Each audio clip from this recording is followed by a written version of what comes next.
palabra del Señor. Vamos a estar este día recibiendo lo que el Señor tiene preparado para nosotros.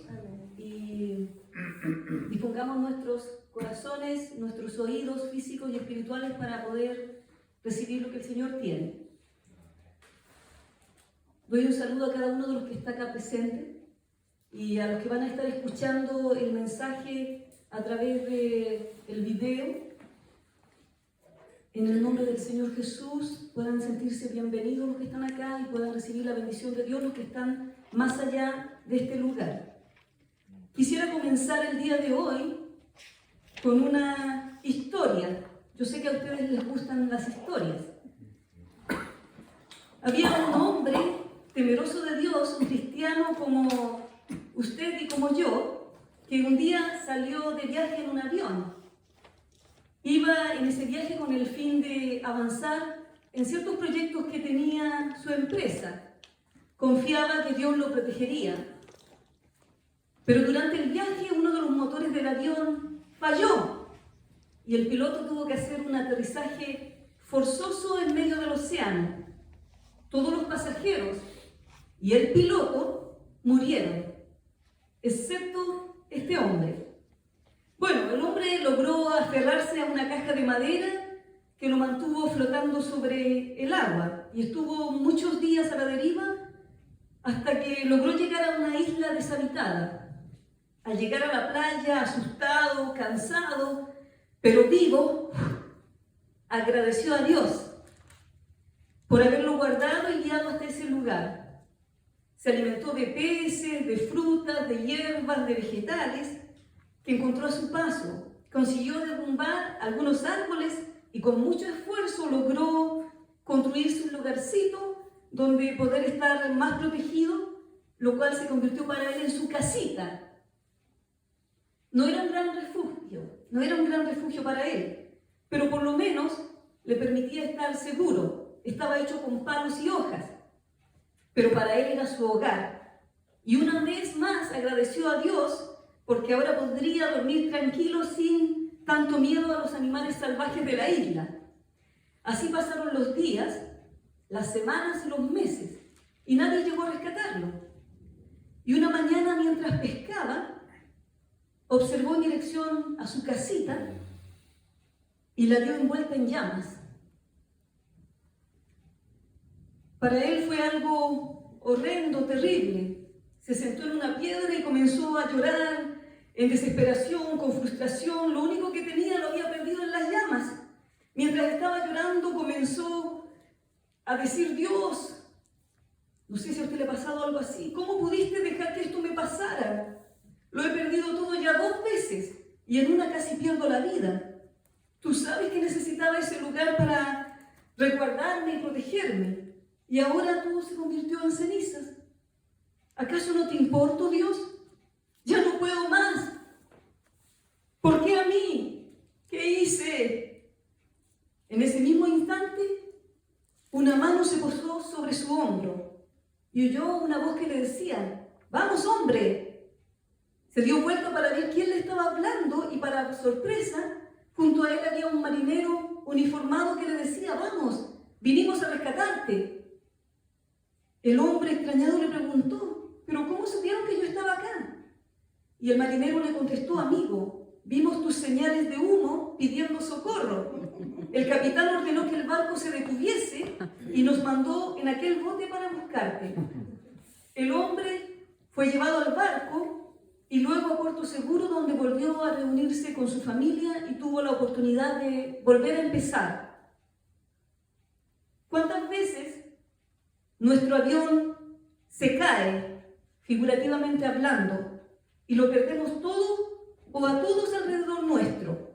¿Cuántas veces nuestra casa se quema y nos quejamos como lo hizo este hombre, perdiendo el gozo, la felicidad, la paz, sin poder ver que los planes de Dios, los pensamientos de Dios son mayores que los nuestros, son más altos que los nuestros, que Dios nos ama y que su palabra dice que aquellos que aman a Dios, todas las cosas les ayudan a bien, que Él nos dará las fuerzas para volver a empezar aún de cero si es necesario. El mensaje que quiero compartir hoy día Le puse por título Volver a empezar. Y con esta historia en mente, yo quiero ir ahora a través de la palabra y a través de 4 personajes bíblicos, a través de la vida de ellos, a través de la historia personal de ellos. Quiero compartirles que con Dios es posible volver a empezar. ¡Aleluya! Y el primero que voy a hablar es de José.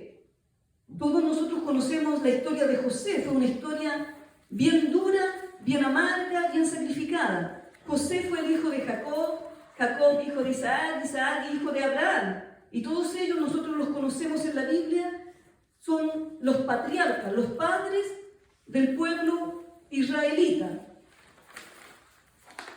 Como la mayoría de nosotros sabemos, José, desde muy joven, fue siempre un soñador. Soñaba con grandes cosas sobre sí mismo. Y esos sueños le trajeron a la vez la envidia de sus hermanos. Y las cosas empeoraron cuando su padre le regaló una túnica de colores y esa túnica lo hacía a él ser una persona especial.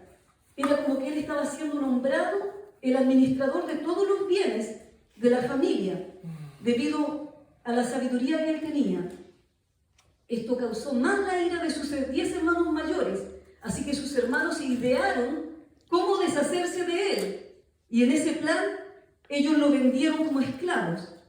La historia usted la puede encontrar en el libro de Génesis. 50. Y vamos a partir en el capítulo 39 para mencionar algunas de las cosas. Capítulo 39 de Génesis, voy a estar leyendo los versículos 1 al 9. José vivió más o menos alrededor del año 1727 antes de Cristo. ¿Ok?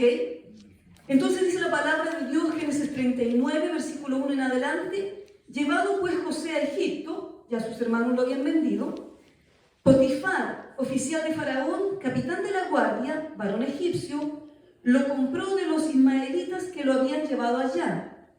Mas Jehová estaba con José, y fue varón próspero, y estaba en la casa de su amo el egipcio.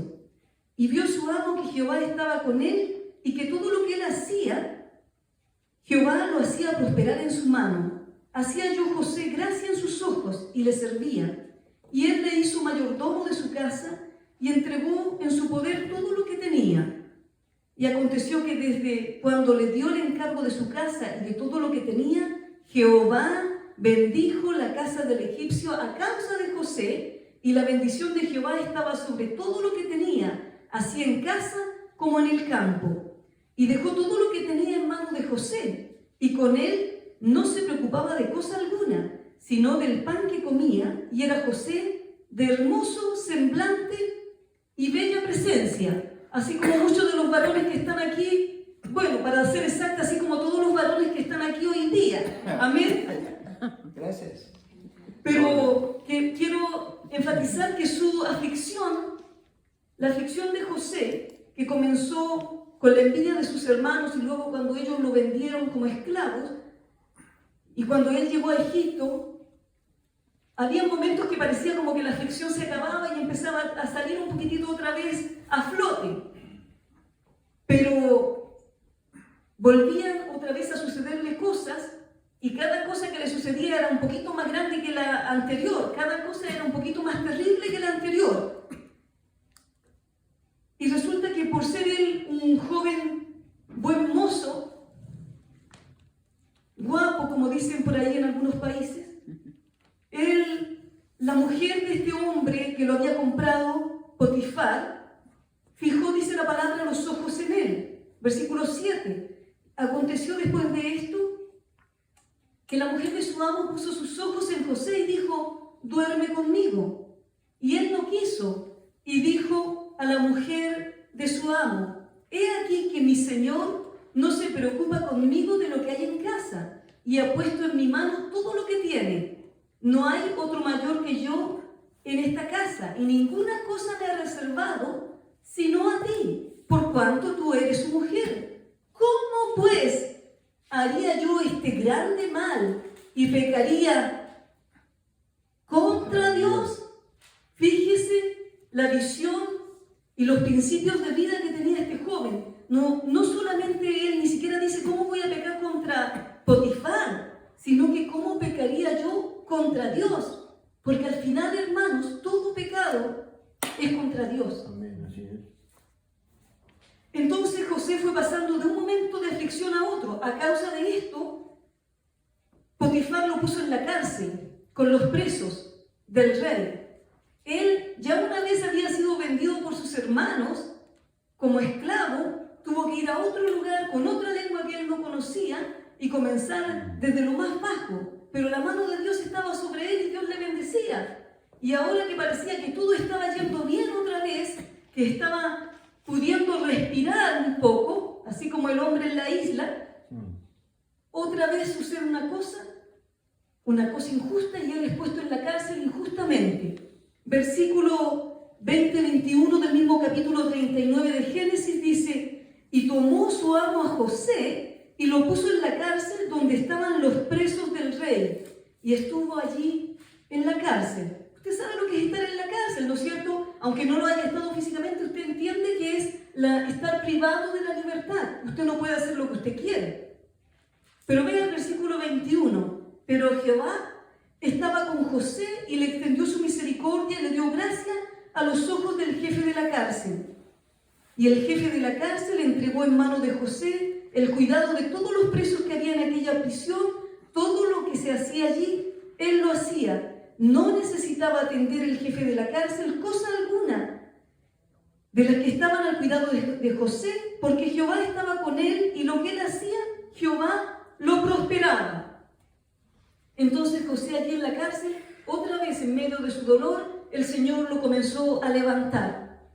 Y resulta que llegaron allí también a la misma cárcel, porque esta era la cárcel del rey, ¿no es cierto? La cárcel donde iban los presos que tenían alguna situación, que trabajaban para el faraón o para los oficiales del faraón, caían en ese tipo de cárcel. Era una cárcel un poquito diferente a otras cárceles.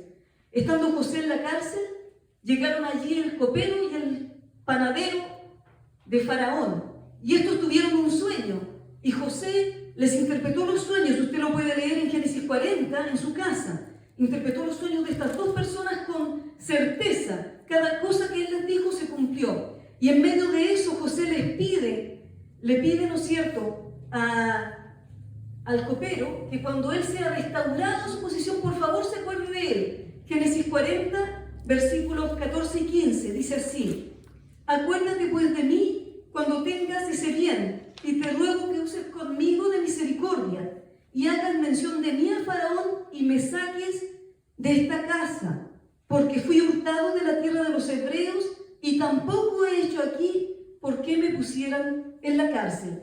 Yo no sé si usted puede imaginarse un poquitito cómo se tiene que haber sentido José en esos momentos. Primero fue vendido injustamente, ¿no es cierto?, porque él tenía sueños y porque su padre le había regalado esa túnica y porque él empezó a estar a cargo de la administración de muchos negocios de su padre, haciendo lo que el padre lo había mandado a hacer. Él fue a ver a sus hermanos, a traer el reporte, y en medio de estar haciendo lo que tenía que hacer, él fue secuestrado, vendido como un cautivo.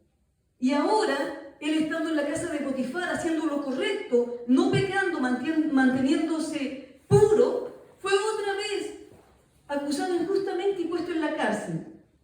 Muchas cosas malas le empezaron a pasar a él. Pero fíjese usted que la palabra de Dios dice que a los que aman a Dios, todas las cosas les ayudan a bien. José podría haberse echado a morir, como decimos nosotros, podría haberse desanimado. A veces nosotros con cosas menores que la que le está pasando a José, nos desanimamos, bajamos las manos, ya no queremos más. Sin embargo, José siguió confiando en el Señor, y mientras salió de la cárcel, capítulo 41, versículo 1, capítulo 40, versículo 23, cuando, fíjese lo que dice aquí: y el jefe de los coperos no se acordó de José, sino que le olvidó. Después que José todavía le da una palabra acertada acerca de su futuro y lo que venía, y eso vino, el jefe de los coperos se olvidó de él. Dijo: si te he visto, no me acuerdo. y se olvidó de él, pero no por un día o dos, pasaron otros 2 años más donde José estuvo en la cárcel. Y aconteció, dice el capítulo 41, versículo 1, que pasados 2 años, tuvo Faraón un sueño. Le parecía que estaba junto al río y empieza a relatar el sueño.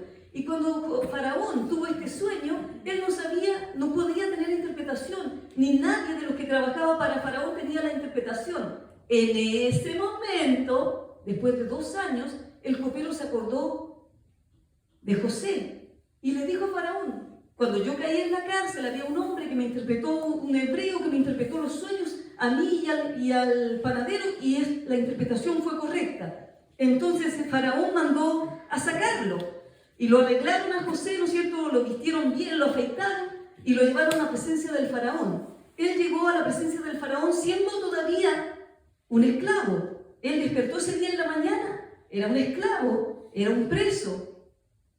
Y lo sacaron y lo llevaron a la presencia del Faraón. Pero por la noche, cuando él terminó el día, él ya era el segundo al mando en Egipto. Porque para Dios no hay nada imposible, porque Dios siempre nos da la oportunidad de volver a empezar. Siempre nos da la fuerza si nosotros confiamos en Él, para que nosotros nos podamos levantar y volver a comenzar. Fíjese que Dios no estaba de acuerdo ni aprobaba todas estas situaciones que le estaban pasando a José, porque Dios no está de acuerdo en el mal, ¿me entienden? En la injusticia, Dios no está de acuerdo. Sin embargo, Dios, la mano de Dios estaba supervisando todo. Piense que si los hermanos de José no lo hubieran vendido como esclavo, él no habría sido llevado a Egipto. Si Potifar no lo hubiera comprado a los traficantes de esclavos, no habría adquirido la experiencia que necesitaba para dirigir a las personas y las mercancías dentro del contexto egipcio. Si no hubiera sido acusado injustamente por la mujer y enviado a la cárcel, no habría sido el que interpretó los sueños del panadero y el copero. Si eso no hubiera ocurrido, no hubiera sido convocado por Faraón más tarde, 2 años más tarde. En otras palabras, el Señor estaba guiando la vida de José y supervisando cada uno de sus pasos, cada detalle. Asimismo, el Señor está en control de nuestras vidas si nosotros confiamos nuestras vidas a Él. Un momento de infortunio que José tuvo por varios años cambió de un momento a otro. Y si tú estás pasando por momentos difíciles, por momentos donde todo pareciera que se derrumba al lado tuyo, donde pareciera que lo has perdido todo, o quizás ni siquiera pareciera, quizás realmente lo has perdido todo. Para Dios no es imposible levantarte otra vez, levantarte de las cenizas. Para Dios no es imposible hacer que los huesos secos otra vez se revistan de carne y puedan vivir. Aleluya. Para Dios no es imposible hacer el milagro que tú necesitas en tu vida. Nosotros podemos ver cómo Dios lo bendijo, cómo Dios lo sacó de la cárcel y lo convirtió en el segundo al mando de toda la tierra de Egipto. José tuvo la oportunidad de volver a empezar. Y así nosotros también en Él, en Cristo, tenemos la oportunidad de volver a empezar. No importa los errores que hayamos cometido, porque a veces son errores que nosotros mismos cometemos. Pero si nosotros clamamos al Señor con un corazón arrepentido, Dios nos va a levantar. Dios nos va a dar la oportunidad de volver a empezar. Aleluya.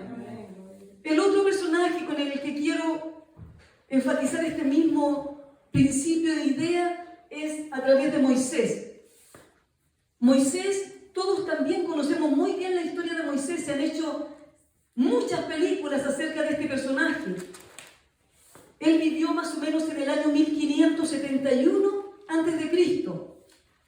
Él nació y desde el momento de su nacimiento él tuvo dificultad. Fíjese que él nació en Egipto siendo hijo de esclavos.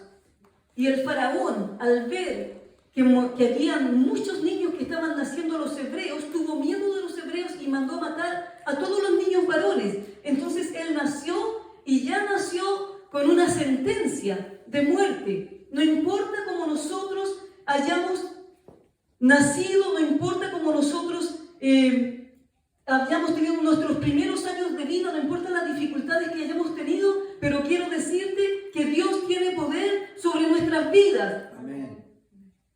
Amén. A lo mejor no naciste en un palacio, a lo mejor naciste, ¿no es cierto?, en una choza, a lo mejor naciste en el lugar más pobre, a lo mejor naciste de padres drogadictos, a lo mejor naciste de padres que no sabían ni en qué dirección ir. Y tu vida fue difícil desde un principio. Pero Dios quiere darte una oportunidad de que tú vuelvas a empezar. Gloria a Dios, gloria a Dios. Su madre vio en este niño algo hermoso. Dice que lo miró y lo vio que era niño hermoso. Y lo trató de guardarle la vida de Moisés. No quiso obedecer la orden de Faraón de asesinarlo. No quiso abortarlo. No quiso derramar sangre inocente. Entonces lo guardó ahí como por 3 meses, pero ya el niño, ustedes saben, los que tienen bebés, que los niños a cierta edad empiezan a llorar más y a estar más inquietos. Entonces tuvo que preparar una canastita y lo puso en esa canastita y lo echó al río Nilo. Y Dios milagrosamente permitió que la hija de Faraón lo encontrara. Y Moisés fue criado en el palacio y vivió allí por los próximos más o menos 40 años. Vivió con toda la educación, con todos los lujos, con todo lo mejor de Egipto. Y cuando él llegó a ser un hombre de alrededor de 40 años, un día salió y vio que un egipcio estaba golpeando a uno de sus hermanos hebreos. Y tuvo la genial idea de tratar de defenderlo. Y a causa de esto, mató Moisés a un egipcio.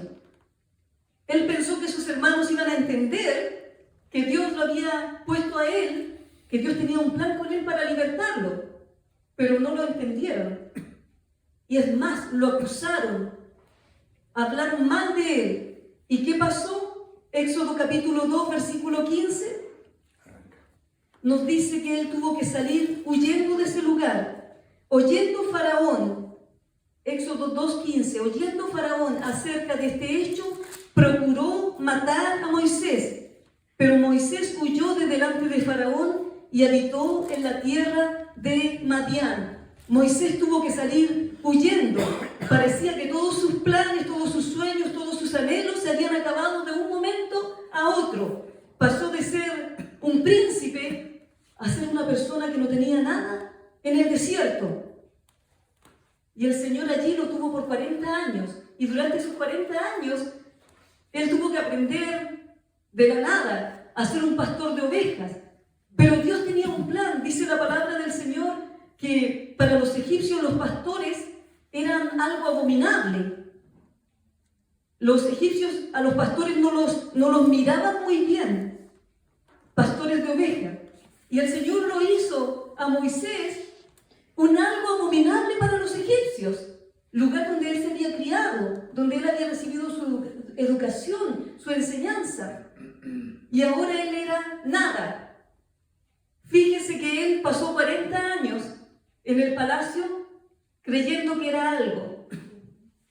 Luego el Señor lo llevó 40 años al desierto, donde Moisés se dio cuenta que él no era nada.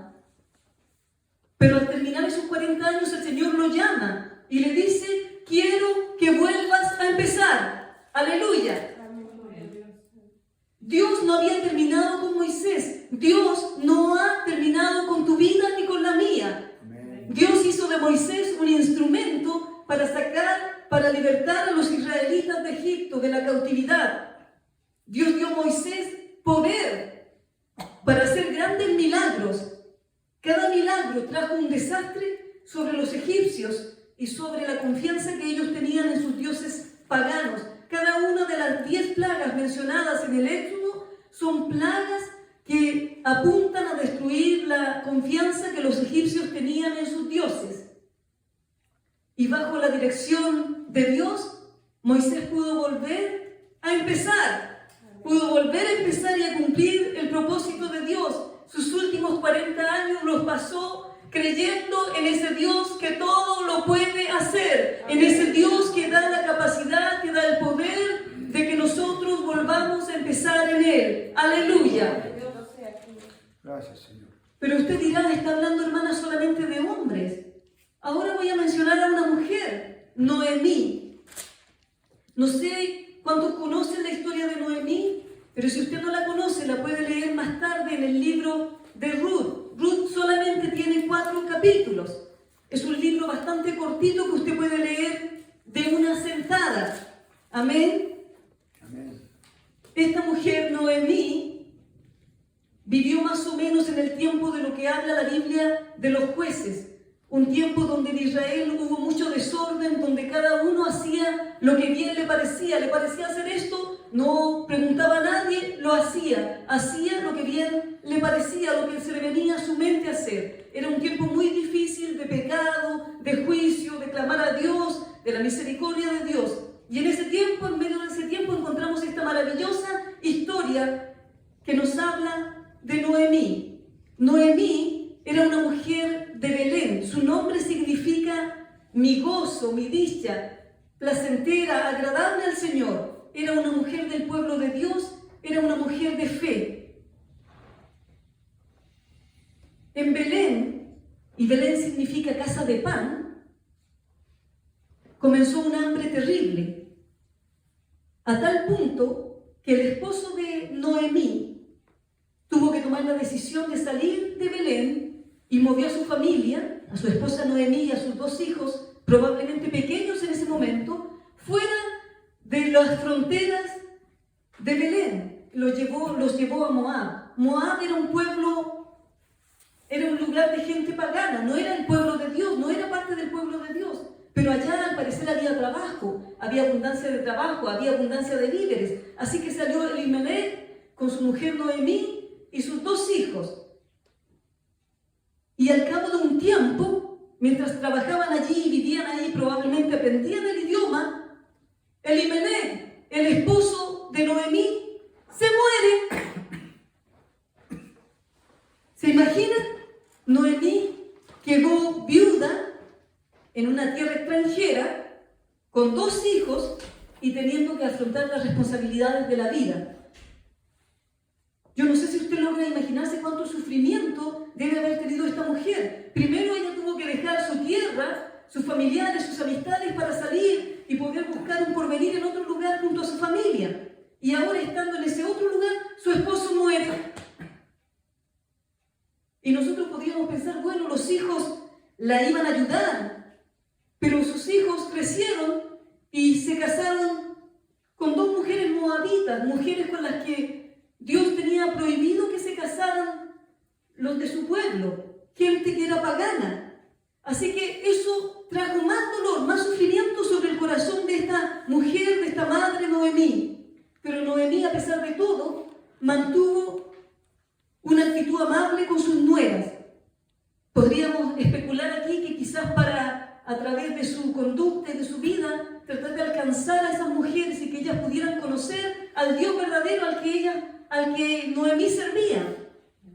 Noemí perdió todo, perdió a su esposo, sus hijos se encuentran en una tierra extranjera, se involucran con personas que no eran del pueblo de Dios. Lo perdió todo, de un momento a otro lo perdió todo. Y dice la palabra que al cabo de 10 años, Noemí tuvo que decidir volver a su tierra. Era tanto lo que ella había sufrido que llegó el punto de que ella pidió que le cambiaran el nombre, que ya no la llamaran más Noemí, que ya no la llamaran más mujer agradable a Dios, sino que pidió que la llamaran Mara. Versículo 20, 1:20. Y ella les respondía: no me llaméis Noemí, sino llamadme Mara. No las Maras que nosotros conocemos, no. Porque en grande amargura me ha puesto el Todopoderoso.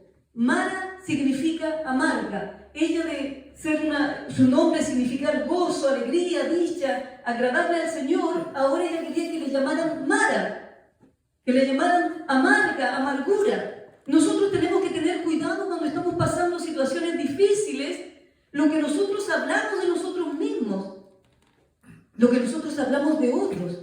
Tenemos que tener cuidado de comenzar a hablar palabras que dañan nuestras vidas, que dañan nuestro futuro, que dañan la vida de otros. Porque la palabra del Señor nos manda a nosotros a hablar cosas que estén de acuerdo a la palabra de Dios. Amén. Ella decide volver a Belén y en esta ocasión una de sus nueras, Ruth, por eso que tenemos el libro de Ruth, la acompaña. Y cuando ella volvió, esta nuera, Ruth, fue una mujer muy noble de corazón y le dijo: Noemí, yo no te voy a dejar, yo voy a estar contigo, te voy a acompañar, tu Dios será mi Dios, tu pueblo será mi pueblo. Y se fue Ruth con ella. Y cuando llegó al pueblo, todos decían: mira, viene Noemí, ¿no es Noemí la esposa de Elimelech?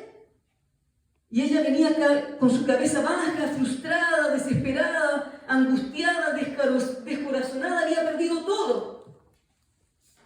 Y no podía ver lo que Dios tenía para adelante para su vida, porque sus ojos estaban puestos en el suelo, en el piso, en la derrota. Muchas veces nosotros, cuando estamos enfrentando momentos difíciles en nuestra vida, hacemos lo mismo. Vamos caminando cabizbajo, vamos lamentándonos en nuestro dolor, pero el Señor nos dice: levanta tu frente, levanta tus ojos, pones tus ojos en las cosas de arriba, porque yo tengo un futuro maravilloso para ti, aleluya, porque los planes de Dios son pensamientos y planes de paz y no de mal para nosotros, aleluya.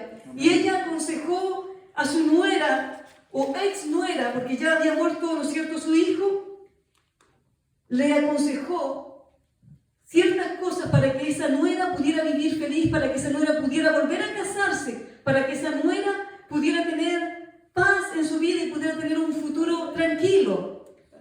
Y aquí entra algo que nosotros necesitamos entender. Para entenderlo usted va a tener que leer en su casa, yo lo voy a explicar muy brevemente. Levítico capítulo 25. Entra lo que se llama la ley del rescate de un pariente, que es un pariente redentor. Un pariente redentor. Era un pariente, el pariente más cercano que los israelitas tenían, y era una provisión para que cuando las personas cayeran en pobreza, en necesidad, y se vieron obligadas a vender sus bienes. Usted, yo no sé si alguna vez ha pasado necesidad donde ha tenido que pedirle prestado algo, dinero o algo a alguien. Es cuando uno llega a ese punto porque está realmente en una necesidad. Entonces, en este caso, ellos a veces vendían sus bienes, sus propiedades, y a veces se vendían ellos mismos como esclavos a alguien para poder salir de esa situación. Pero Dios, que es un Dios que siempre nos quiere redimir, siempre nos quiere restaurar, Él dio esta ley de que el pariente cercano, más pudiente, el pariente cercano rico, el pariente cercano bonachón, pudiera ir y sacar a la persona de esa situación, que la persona no lo perdiera todo, que la persona pudiera salir adelante. Ese pariente se le llama el pariente redentor, una persona que libera al deudor de su pago, pagando él el precio del rescate. Es más, Levítico 25:25 dice así: si tu hermano empobrece y vende algo de su posesión, entonces su pariente más próximo vendrá y rescatará lo que su hermano haya vendido. Pero esto no solamente abarcaba sobre las cosas así, físicas, me refiero a materiales, sino que iba más allá. Dice la palabra que si un miembro de la familia moría sin un heredero, el pariente cercano se casaba con la viuda dándole el apellido del difunto, y el primer hijo que ellos tuvieran pasaba a ser como que fuera un hijo del difunto del cual no habían tenido herencia ni heredero, para que el nombre de esa persona no se borrara sobre la tierra. Wow. Eso usted lo puede leer en Deuteronomio 25:5, en Génesis 38:8 y en Ruth capítulos 3 y 4.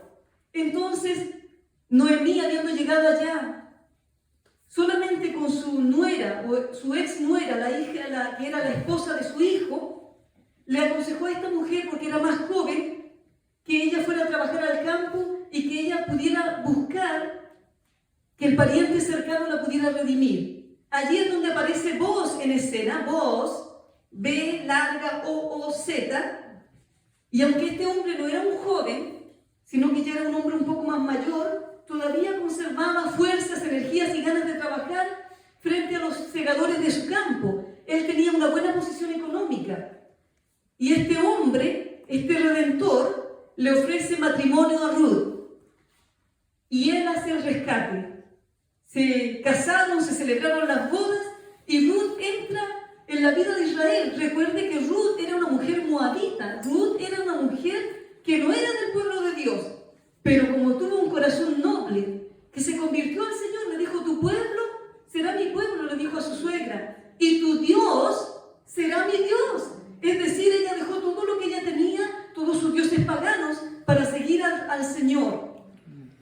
De esa unión, de ese matrimonio con vos, nace un niño llamado Obed. Y aquel niño, mire qué grande es el Señor, llegaría a ser el padre de Isaí, el padre del rey David, y de los cuales descendió el Señor Jesucristo, el Mesías, aleluya, aquel que vendría a redimir a los suyos de una vez y para siempre. Gloria a Dios. Noemí, por su parte, tendría el privilegio de criar a ese niño, y ya su tristeza y su amargura habían desaparecido. Las mujeres de Belén decían en Ruth capítulo 4, versículos 14 y 15: alabado sea el Señor, que hizo que no te faltara hoy un pariente redentor, que su nombre sea celebrado en Israel. Él restaurará tu vida y sustentará tu vejez, porque tu nuera, que te ama, te es mejor que 7 hijos. Gloria a Dios. Entonces estas mujeres que antes caminaban, Ruth y Noemí, con su vista puesta en el suelo, ahora caminaban por las calles de Belén, aleluya, con su frente en alto, porque Dios les había dado la oportunidad de volver a empezar. Dios les había dado la oportunidad de tener un futuro glorioso, de ser los antecesores del Señor Jesucristo, del Mesías. ¡Qué bendición más grande! Así que cuando tú veas como que todo se ha acabado, alza tus ojos al cielo, aleluya, clama al Señor, vuélvete a Dios, porque Dios quiere darte la oportunidad de volver a empezar.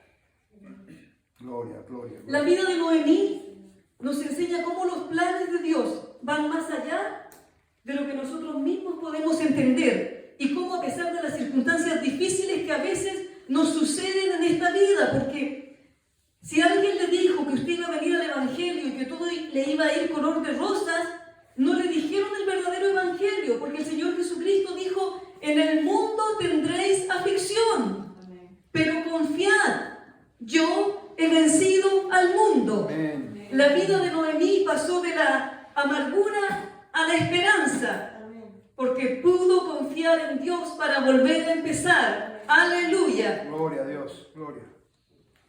Y el último personaje que les quiero compartir, ya estamos llegando al Nuevo Testamento, es la vida de Pedro, a quien nosotros conocemos como el gran apóstol Pedro. Pedro vivió, ¿no es cierto?, dentro de los primeros 100 años después de Cristo.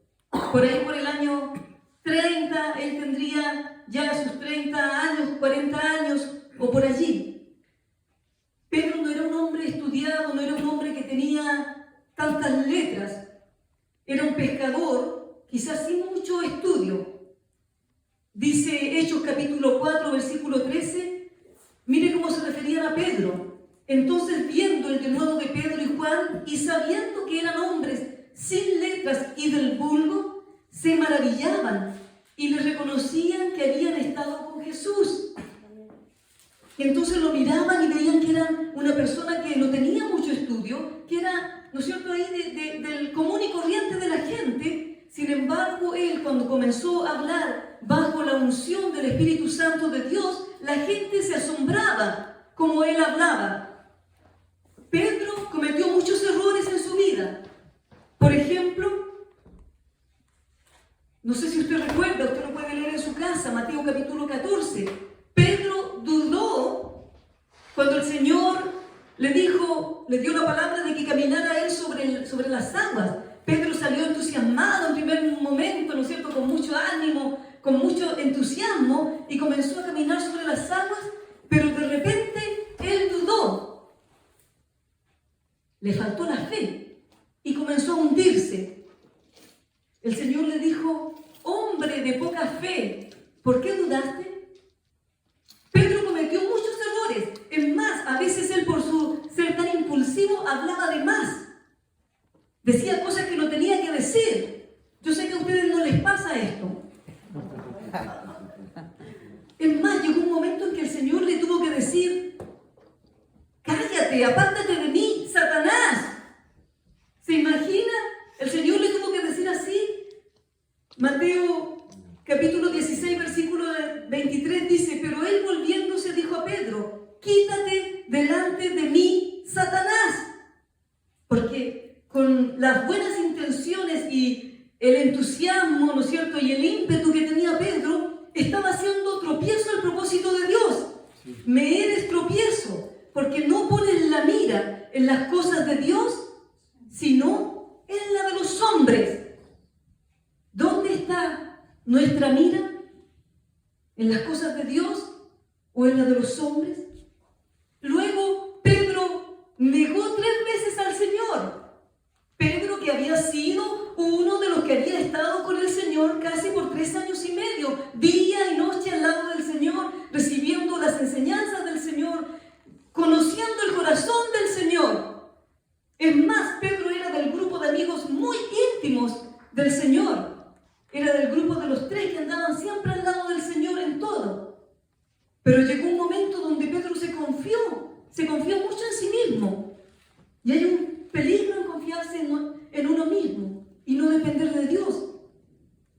Y a causa de esto, Pedro tuvo una sacudida, porque cuando nosotros actuamos en la carne, fuera del propósito de Dios, damos paso, abrimos una puerta para que el enemigo nos haga y nos dé un golpe tremendo.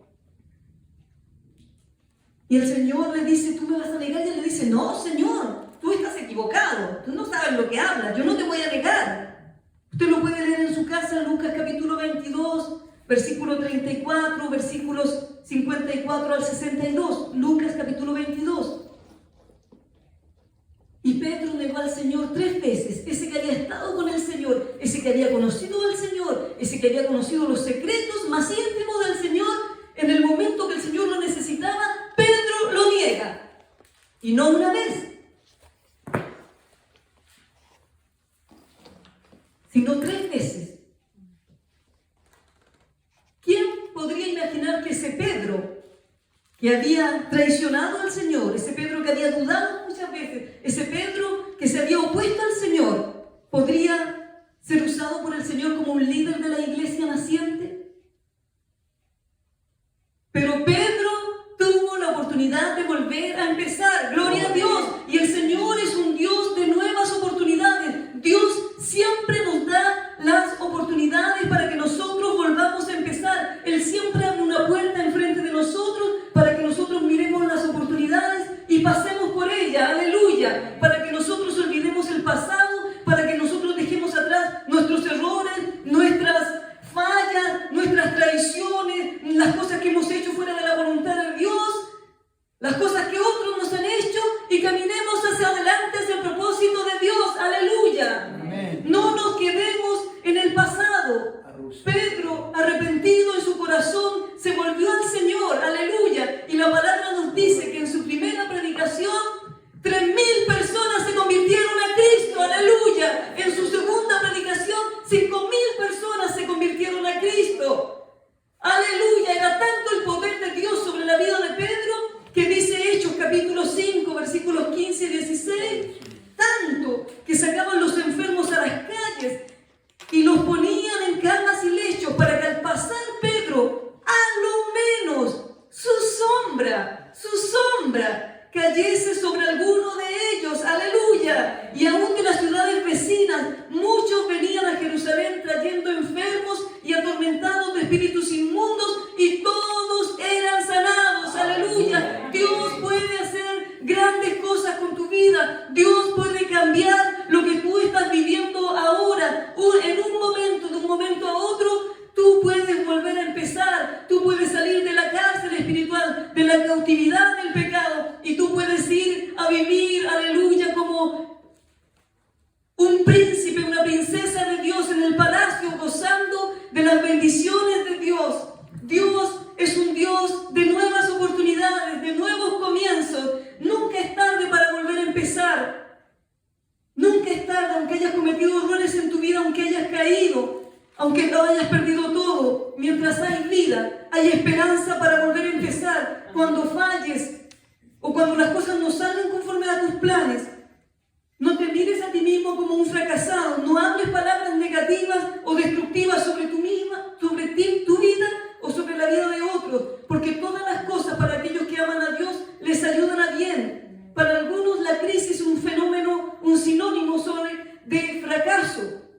Pero para los hijos de Dios es una oportunidad para levantarse y volver a empezar, para ver las puertas que Dios tiene hacia adelante, para alcanzar nuevas metas, para hacer proezas en Dios. El salmista decía, en Dios haremos proezas. Aleluya, en Dios haremos grandes cosas, aunque tengamos que empezar de la nada, aunque tengamos que empezar una y otra vez de cero. Amén. No eres un fracasado, no eres una fracasada, eres una persona victoriosa en Cristo. No te quedes viviendo en la mediocridad.